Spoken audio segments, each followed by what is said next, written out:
सबभन्दा झेउ जुत्ता होइन बाबा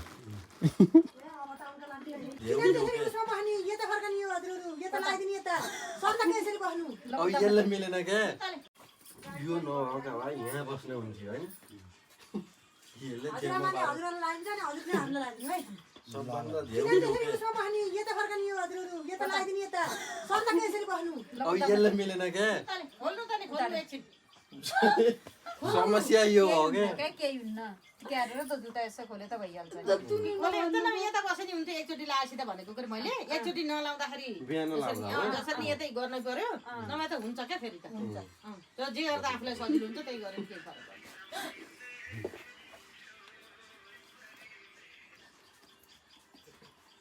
सबै गाँठे नपार्नु अलिअलि हेर्नु क्या अब बानी नि हो फेरि गर्नु हो के हुन्छ र है ल अब जहाँ बस्यो नि भाउ प्लास्टिक उत्र